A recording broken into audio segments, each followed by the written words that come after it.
Welcome! Today I am with Soundcore Flare 2 and I'm going to show you how you can charge this device.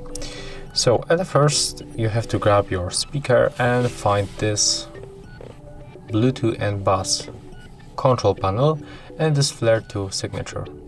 You have to grab this part, rise, and right here you can plug USB-C cable.